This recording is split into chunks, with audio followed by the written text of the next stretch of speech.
అదే RTV app వార్తల్ని క్షణాల్లో చదివే అవకాశం ఉంటుంది. ఒక న్యూస్ పేపర్, ఒక టెలివిజన్ ఛానల్ మీ చేతుల్లో ఎప్పుడూ ఉంటాయి.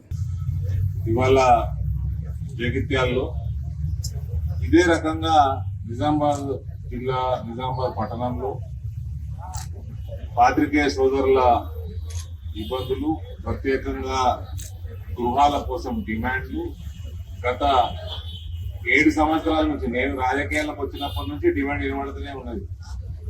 ఇవాళ మీరు రోడెక్కి ఇవాళ ఇంత పెద్ద దీక్ష చేసుకున్నందుకు మీకు నేను శుభాకాంక్షలు తెలియజేస్తాను. ఇదేమి కొత్త కాదు. ప్రభుత్వాలు జర్నలిస్టులకు ఫ్లాక్ ఇవ్వటము కొత్త ఏం కాదు. హైదరాబాద్ నక్సల్ ప్రాంతంలో అనేక కాలనీలు ఉన్నాయి. జర్నలిస్ట్ కాలనీస్ పేరు ఇప్పటికీ అదే కాలనీ పేరు, జర్నలిస్ట్ కాలనీ పేరు మీదనే నడుస్తూ ఉంటాయి. అక్కడ పెద్ద పెద్ద ఇల్లు, కోటీశ్వరులు ఇల్లు కట్టేసుకున్నారు. కాబట్టి దానికి తోడు మీరందరూ ఏదో అవుట్ ఆఫ్ ద పోయి కొత్తగా అడిగిందేం లేదు, వాళ్ళే ప్రామిస్ చేశారు.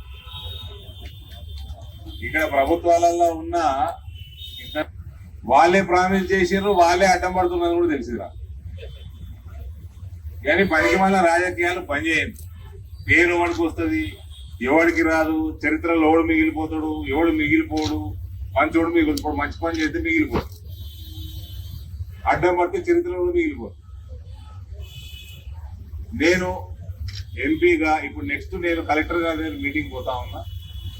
నేను ముఖ్యమంత్రి గారికి పర్సనల్ గా మాట్లాడతాను. మా పార్టీ తరఫున ఎందుకంటే మేము కూడా మీ దగ్గరకు వచ్చి స్పీచ్ ఇచ్చిపోడు కాదు, మా పార్టీ తరఫున కమిట్మెంట్ గా ఉండాలని కిషన్ రెడ్డి గారిని కూడా లిఖిత పూర్వకంగా ముఖ్యమంత్రికి రాయమంటాను. నేను పర్సనల్ గా మాట్లాడతాను. we will make sure that it happens. మీకు ఇళ్ల పట్టాలు ఈ ప్రభుత్వం, ఇప్పుడు ఉన్న ప్రభుత్వం కూడా వాళ్ళ వాగ్దానం ఉన్నది. ప్లస్ మీ ఇళ్ల పట్టాల కోసం ఆల్రెడీ బ్యాక్గ్రౌండ్ పని అయ్యి ఉన్నది. కొందరు పని చేస్తున్నారు, కొందరు అడ్డం పడుతున్నారు. అడ్డం పడేటోళ్ళని అడ్డం పడొద్దని కోరుతా ఉన్నా. చిన్నగాని పెద్దగాని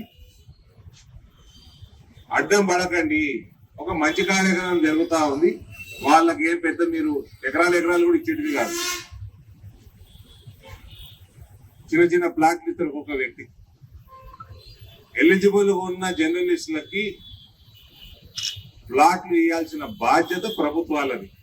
దీనికి అనేక ప్రెసిడెంట్స్ కూడా ఉన్నాయి. కాబట్టి నేను ఇక్కడ మీ అందరినీ రిక్వెస్ట్ చేస్తా ఉన్నాను. I will make sure it happens. దయచేసి మీరు దీక్ష విరమించండి. ఇప్పుడు నేను కలెక్టర్ గారితో మాట్లాడుతాను, ముఖ్యమంత్రికి రాస్తాను, ముఖ్యమంత్రి గారితో మాట్లాడతాను. మా పార్టీ తరఫున కూడా ఇవాళ మేము అపోజిషన్ లో ఉన్నాం. ఇక్కడ రేపటి నాడు దేవుడి దేవాల ప్రభుత్వంలోకి వచ్చినా కూడా ఇటువంటి కార్యక్రమాలు కొనసాగాల. కాబట్టి పార్టీ తరఫున కూడా కమిట్మెంట్ ఇచ్చే విధంగా చేస్తాం. దయచేసి అందరూ మిత్రులకు కోరుతున్నది, దీక్ష దయచేసి విరమించండి. తప్పకుండా ఈ పని అయ్యేటట్టు మనం చేద్దాం. Thank you. మరిన్ని వీడియోస్ కోసం ఛానల్ ని సబ్స్క్రైబ్ చేయండి. లేటెస్ట్ అప్డేట్స్ కోసం వాట్సాప్ ఛానల్ ని ఫాలో చేయండి. అండ్ లింక్ డిస్క్రిప్షన్ లో ఉంది.